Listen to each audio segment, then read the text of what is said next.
I was in my second year of college when I started babysitting to make extra money.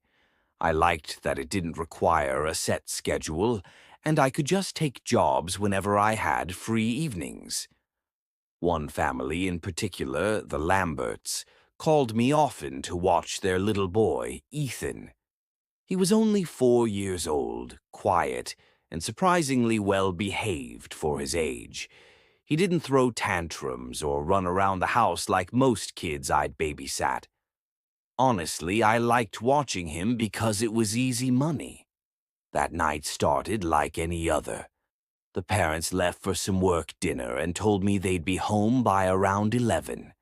My only responsibility was to keep Ethan entertained, feed him dinner, and have him in bed by 9. Simple. For the first couple of hours, things went smoothly. I made him a frozen pizza, and he happily ate while watching cartoons. Then, after finishing his food, Ethan excused himself to use the bathroom. When he came back, though, he asked me something that stopped me cold. Why is there someone walking in the basement? At first, I laughed nervously, thinking he had probably just heard the washing machine or some pipes. But then I muted the TV, and I heard it, a faint but unmistakable shuffling sound coming from beneath us. I tried to stay calm for Ethan's sake, brushing it off by telling him it was probably an animal that somehow got inside. Still, I couldn't shake the unease creeping up my spine. I told Ethan to wait in the living room while I went to check. The basement was one place I had never been in this house before. It was unfinished, dim, and used mostly for storage. I opened the door and turned on the stairway light, walking carefully down the creaky steps. My footsteps echoed into the silence. When I reached the bottom, I flicked on the overhead bulb. The entire basement lit up, large, cluttered, but seemingly empty. I walked around a bit, peeking behind boxes, even kicking a few to see if anything scurried out. Nothing. Relieved, I climbed back upstairs and told Ethan it was fine. Nothing was down there. He hugged me tightly, still uneasy, but eventually relaxed and went back to his toys. Hours later, after Ethan was tucked into bed upstairs, I sat alone in the living room scrolling through my phone. That's when I heard it again. But this time, the shuffling was louder, much louder. It sounded like deliberate movement, like someone dragging their feet across the basement floor. My chest tightened as I froze, listening. Then, suddenly, Ethan's bedroom door opened upstairs. His small voice called out, asking if I was there. I told him to stay in his room, grabbed my phone, and walked toward the basement door with shaking hands. I held my breath, slowly twisting the knob. The sound was right near the bottom of the stairs now. I flicked on the light, and that's when my heart nearly stopped. A man, pale, half-naked, filthy, was crouched at the base of the stairs. His head snapped toward me, his eyes wild and sunken. He had been digging through one of the storage boxes. I slammed the door shut so hard the walls shook, scooped Ethan from his bed without a word, and bolted outside into the night. Standing across the street, clutching Ethan in my arms, I called the police. Minutes felt like hours as I stared at the house, terrified that man would come crawling out the front door. The police searched the home, but by the time they went down there, the man was gone. What they did find, though, were piles of trash hidden inside boxes, makeshift bedding, signs that someone had been secretly living in the basement for God knows how long. The Lamberts thanked me for protecting their son, but I never babysat for them again. The man was never caught, and even now I think about him sometimes, wondering whose basement he might be living in right now.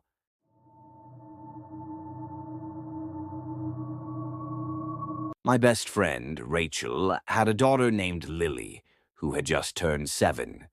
I often babysat for them, especially when Rachel had business trips. They lived in a beautiful, secluded house in the mountains of Oregon. The place was surrounded by thick forests, peaceful during the day, but the kind of place that turned unsettling once the sun went down. One weekend, Rachel asked me to stay with Lily for 2 nights while she was away. I didn't mind. The house was cozy, and Lily was fun to be around. We spent most of the first day playing board games, eating takeout, and watching movies. That night, just as I was scrolling through movies on the TV, Lily suddenly pointed toward the front door. "Who's that?" she whispered. My heart skipped. When I looked, I saw the outline of a tall man standing just outside, right before a knock echoed through the wood. Hesitant, I cracked the door open just a sliver. The man was tall, lanky, with hollow eyes. He tilted his head slightly, peering past me as if looking inside. "Sorry," he muttered, "just making sure someone was home." And then he walked away into the darkness. I slammed the door shut and locked it, trying to keep calm for Lily's sake. I told her it was just a neighbor and that everything was fine, but my hands were trembling. Later, after Lily went to bed, I sat downstairs watching TV. That's when I heard it. Faint, crunching footsteps circling the house. I muted the television, my ears straining. The sound was deliberate, slow, circling. Then silence. I pulled back the curtain on one of the windows, but no one was there. Convincing myself I was just paranoid, I went to bed. The next morning, over breakfast, Lily casually asked me why I had been walking around outside last night. I froze. My stomach dropped. "I wasn't outside, Lily," I said carefully. Her eyes widened. "But I heard footsteps." For a long time that afternoon, I saw the man again, just walking slowly down the road in front of the house, even though the nearest home was miles away. I didn't tell Lily this time. Instead, I packed us into the car and spent the whole day at the mall, avoiding that house as long as possible. But the second night was worse. Around 9, Lily and I were playing a board game when we heard it. A faint tapping on the window, followed by a long, scraping sound against the siding of the house. I grabbed Lily and ran into the garage, starting the car as fast as I could. As I backed down the driveway, Lily whispered that she saw someone running into the forest behind the house. We spent the night at a hotel. The next morning, Rachel came back. I told her everything. A month later, I found out from her that the same man had been caught trying to break into other homes in the area. And the most disturbing part, when asked why, he never stole anything, never took food, never took valuables.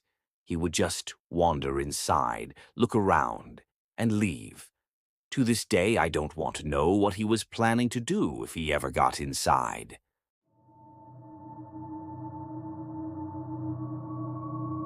When I was 13, my mom still hired a babysitter for me whenever she worked late Saturday nights. I hated it. I was old enough to stay home alone, but she insisted. Most of the time, she hired Thomas, the son of one of her co-workers. He was 20, awkward, and I always got a bad vibe from him. He was polite to my mom, but around me he was strange. Quiet, twitchy, almost like he was hiding something. One Saturday, he showed up as usual. My mom left for work, and I went to the living room to play video games. Thomas hung out in the kitchen, pacing, whispering into his phone. After a while, he came into the room and told me casually, "A friend of mine is going to stop by real quick." Don't worry. That immediately put me on edge. What babysitter invites strangers over while watching a kid?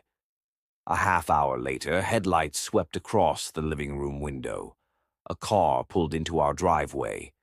A man got out and knocked. Thomas darted to the door, blocking it with his body. He turned to me, smiled stiffly, and said he'd be right back. Through the window blinds, I watched as Thomas met the man in the driveway. The man handed him a large duffel bag.